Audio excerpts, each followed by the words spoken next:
자, 이번 시간에는 수요함수와 간접 효용함수를 다루도록 하겠습니다.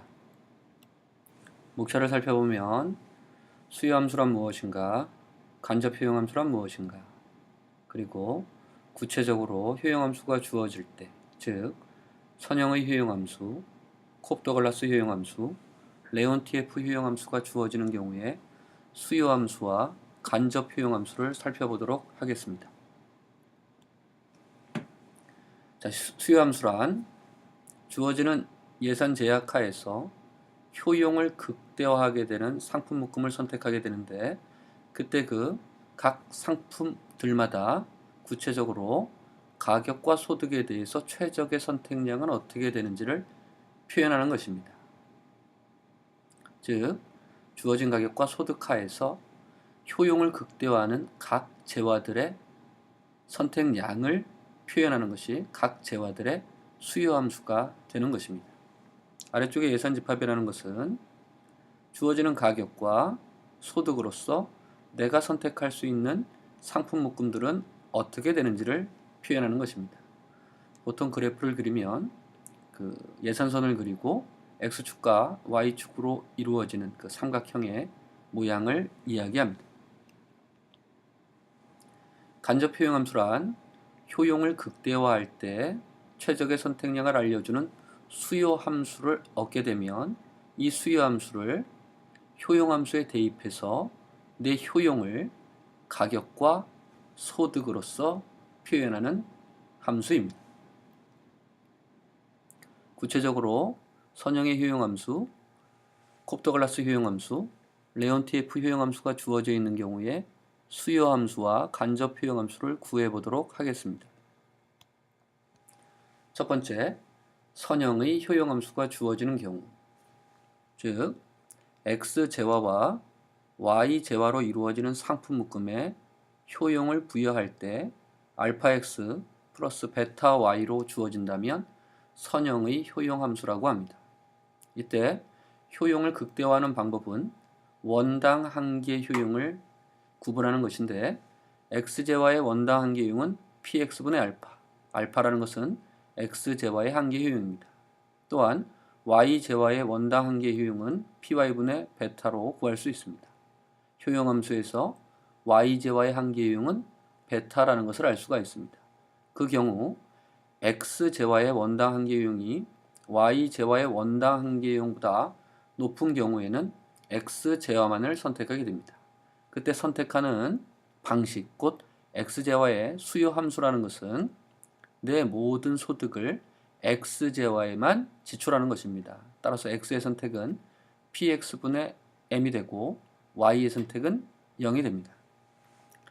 자, Y재화의 원당 한계용이 X재화의 원당 한계용보다 높을 때 X재화는 선택이 없고 Y재화에만 내 소득을 다 지출하게 됩니다. 따라서 최적 Y의 숫자라는 것은 PY분의 M이 됩니다. 그리고 원당 한계용이 같은 경우에는 예산선 위에서만 선택하면 됩니다. 이때 다시 한번 표현하게 되면 원당 한계용이 높은 쪽에만 선택을 하게 되어 있습니다.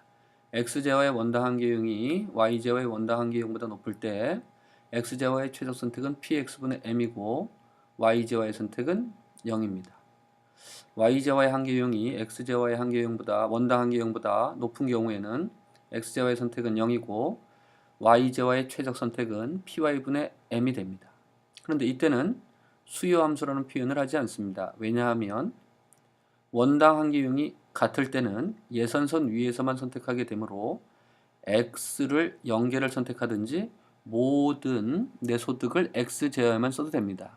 또한 Y재화를 0개 선택하든지 최대한 Y분의 M만큼 선택할 수 있으므로 구체적인 숫자가 나타나지 않습니다. 따라서 이러한 경우에는 특정한 숫자로 나타나는 것이 아니라 구간으로 나타나기 때문에 수요 함수라는 표현보다는 수요 대응으로 표현됩니다. 자, 그래서 수요 함수를 만약에 구하게 되면 간접 효용 함수를 구한다고 했는데 X재화만을 선택하는 경우에 X재화의 수요 함수는 PX분의 M이었습니다. 따라서 효용함수 알파 x 플러스 베타 y에 y는 0, x 위치에는 px분의 m을 대입하게 되면 간접 효용함수는 가격과 소득으로서 표현되는데 이렇게 px분의 알파 m으로 표현되게 됩니다. 자, 컵도갈라스 효용함수가 주어지는 경우를 보도록 하겠습니다. x제와 y제와로 이루어지는 상품 묶음의 효용을 부과하는 방식이 x의 알파승, y의 베타승으로 주어지게 됩니다. 이때는 한계 대체율과 예산선의 기울기, 곧 상대 가격이 일치하거나 또는 원당 한계율이 같도록 예산선 위에서 선택을 하면 됩니다. 따라서 요 조건과 요 조건, 두 조건을 만족하는 xj의 숫자와 yj의 수량을 구하는 것입니다. x제와와 y제와의 한계 효용은 다음과 같이 구할 수 있고 한계 대체율은 이런 방식으로 구할 수 있습니다. 따라서 한계 대체율과 상대각이 같을 때는 정리를 하게 되면 이러한 식이 됩니다. 또한 원당 한계율이 같다라는 것도 풀게 되면 이러한 식이 되는데 두 식은 동일한 것입니다.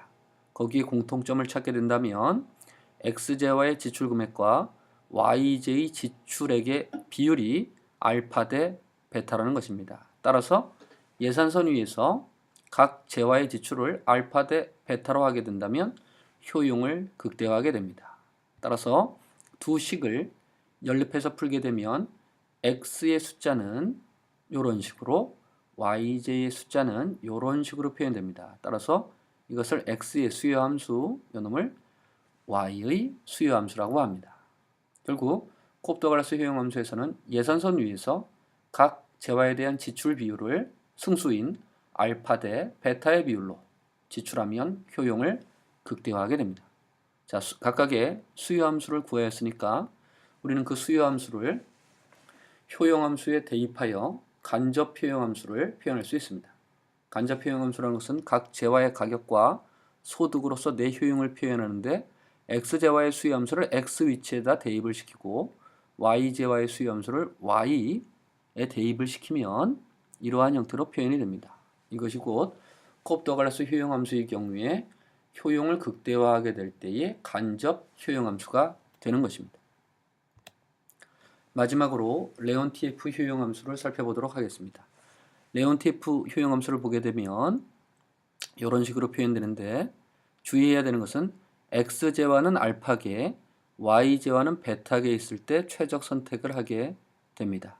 따라서 x제 알파계와 y제 베타계를 이루는 상품 묶음을 구하게 된다면 그때의 지출하는 비용은 알파 px, 베타 py가 됩니다. x제 알파계와 px를 곱하면 x제와의 지출하는 금액, y제와 베타계와 y제 계당 가격은 py이므로 y제에 지출하는 비용은 베타 py가 됩니다. 따라서 x제 알파계, y제 베타계로 이루어지는 상품 묶음에 지출하는 비용은 알파 px 플러스 베타 py가 됩니다.